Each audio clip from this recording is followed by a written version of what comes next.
Sa kasalukuyang Philippine entertainment scene, mainit ang usapin tungkol sa Nepo babies. Para sa Gen Z, advantage ang pagiging anak ng artista, ngunit marami ang pinapatunayan na kaya nilang bumuo ng sariling pangalan sa pamamagitan ng talento at pagsusumikap. The Philippines Showbiz List presents Gen Z Nepo Babies sa Philippine Showbiz. Janela Salvador.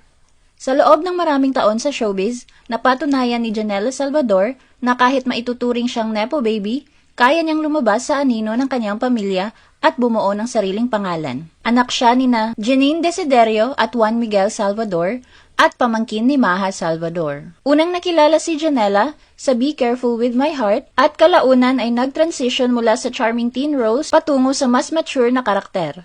Ayon sa kanya, tinatanggap niya ang kanyang showbiz roots, ngunit patuloy niyang pinapatunayan ang sarili sa pamamagitan ng talento, dedikasyon at pagsusumikap.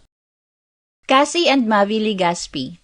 Dahil sa kanilang mga magulang na sina Zorin Legaspi at Carmina Villaruel, lumaki sa harap ng kamera ang kambal na sina Cassie Legaspi at Mavi Legaspi. Nagsimula sila sa commercials noong 3 taong gulang, kaya naging natural sa kanila ang pagpe-perform. Aminado sina Mavi at Cassie na may advantage sila dahil sa kanilang apelyido. Ngunit binibigyang diin nilang hindi sapat ang pangalan lamang para magtagumpay. Ayon kay Mavi, pinalaki sila ng kanilang mga magulang ng normal at balanseng buhay kahit nasa showbiz. Sa kabila ng kanilang privilege, tinatanggap nila ang responsibilidad na patunayan ang sarili. Para kay Mavi, mahalaga ang pagsusumikap dahil walang mangyayari kung walang talento. Si Cassie naman ay nais ipakita na may sarili silang kakayahan at landa sa industriya. Sa halip na maging pressure ang kanilang family name, ginawa nila itong inspirasyon upang paghusayin pa ang kanilang craft. Donnie Pangilinan. Si Donnie Pangilinan ay bahagi ng Laksa Pangilinan clan. Anak siya ni Maricel Laksa at Anthony Pangilinan at apo ng aktor na si Tony Ferrer. Dahil lumaki siya sa showbiz environment, naging familiar siya sa camera at performing arts. Nagsimula ang kanyang career noong 2016 sa edad na 18 sa pamamagitan ng guesting sa iba't ibang ABS-CBN programs, hosting sa ASAP at pagiging VJ sa Mix. Bagamat tinatawag na Nepo Baby, sinabi ni Donnie na hindi siya pinilit ng pamilya na pumasok sa showbiz. Sa halip, sinuportahan siya ng kanyang mga magulang habang pinaghuhusay ang sarili sa pamamagitan ng acting workshop at training, patunay na seryoso siya sa kanyang craft. Kayla Estrada. Si Kayla Estrada ay anak ni John Estrada at Janice de Belen, kaya natural na may advantage at mas maraming mata ang nakatutok sa kanyang career. Gayunpaman, pinili niyang gumawa ng sariling landas sa industriya. Bago pumasok sa acting, naging modelo muna siya at nag-aral ng arts management sa De La Salle College of St. Benil. Nang magdesisyon siyang mag-showbiz, nangako siyang papasok without shortcuts at bibigyan ang sarili ng 2 taon para patunayan ang kakayahan. Noong 2021, pumirma siya sa Star Magic at nakilala sa drama series na Viral Scandal. Sa kabila ng pagiging Nepo baby, iginiit ni Kayla na ang kanyang career ay bunga ng sariling dedikasyon, pagsasanay at pagsusumikap. Inigo Pascual. Si Inigo Pascual ay madalas tawaging Gen Z Nepo Baby dahil anak siya ng aktor na si Piolo Pascual. Ngunit pinili niyang patunayan ang sarili sa pamamagitan ng sariling talento at dedikasyon. Lumaki siya sa Amerika at bumalik sa Pilipinas sa edad na 17 upang sundan ang kanyang passion sa music at acting.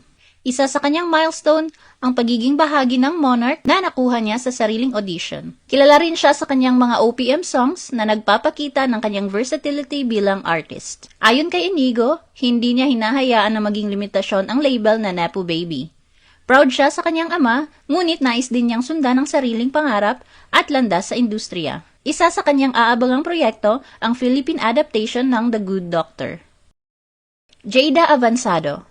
Si Jada Avansado ay anak ng mga musikero na sina Dingdong Avansado at Jezza Zaragoza. Kaya natural na may advantage siya sa showbiz. Gayunpaman, nais ni Jada na makilala bilang sariling artist at hindi lang bilang anak ng mga sikat na magulang. Ayon sa kanya, may perks ang kanyang apelyido, pero may kasama rin itong expectations. Tinanggap niya ang label na Nepo Baby, ngunit para sa kanya, bahagi lamang ito ng kanyang background. Mas mahalaga pa rin ang talento, hard work, at pagbuo ng sariling identity sa industriya.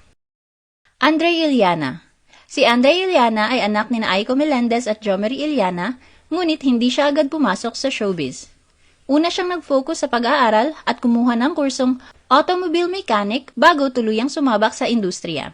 Noong 2021, pumirma siya sa Viva Artists Agency at lumabas sa mga proyektong tulad ng The Rain in España at Ang Mutya ng Section E. Hindi automatic advantage ang pagiging anak ng mga artista dahil may kaakibat itong pressure at mataas na expectations. Sa kabila nito, determinado siyang makilala sa sariling pangalan at kakayahan bilang artista.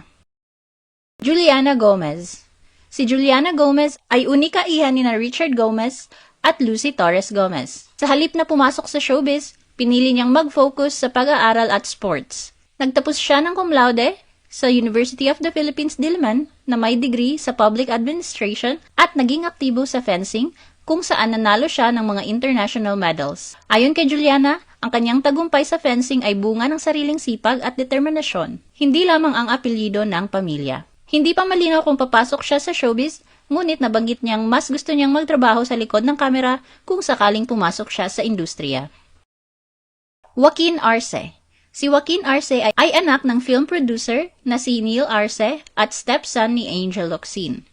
Dahil dito, tinawag siyang Gen Z Nepo Baby, lalo na nung sumali siya sa Pinoy Big Brother at pumirma sa Star Magic. Hindi tinanggap ni Joaquin ang label na iyon at iginiit niyang gusto niyang patunayan ang sarili sa pamamagitan ng talento, hindi koneksyon ng pamilya. Ipinagtanggol din siya ni Angel sa pagsasabi na pinili ni Joaquin na mag-audition at magtrabaho para sa kanyang mga proyekto, hindi basta umasa sa pangalan ng pamilya.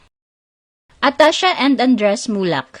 Sina Atasha Mulak at Andres Mulak ay nagmula sa kilalang showbiz family bilang kambal ni Aga Mulak at Charlene Gonzalez. Bago pumasok sa showbiz, pinarioritize muna nila ang edukasyon. Nagtapos si Atasha sa British School Manila at kumuha ng business course sa Nottingham Trent University sa UK, kung saan nagtapos siyang with honors noong 2023. Samantala, nagtapos si Andres sa Brent International School Laguna at nag-aral ng Business and Communications sa St. Louis University Madrid campus sa Spain. Pagkatapos ng pag-aaral, pumasok sila sa showbiz. Si Atasha bilang host ng Itbulaga at sa acting, habang si Andres ay nakilala sa seryeng Ang Mutya ng Section E. Sa bansag na Nepo Baby, sinabi ni Andres na nais niyang patunayan na karapat-dapat siya sa opportunities at sa pamamagitan ng talento at training. Ayon naman kay Atasha, aminado siyang may advantage sa access, ngunit ang kanyang career ay nakabatay sa talento, work ethic at sariling brand. Julia Barreto.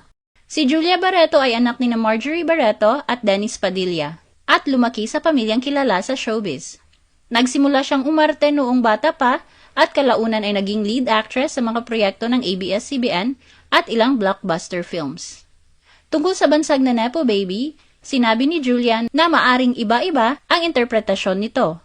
Ngunit binigyang diin niyang ang kanyang mga tagumpay ay bunga ng sariling sipag, dedikasyon, at talento, hindi lamang ng kanyang apelyido. Lela Ford.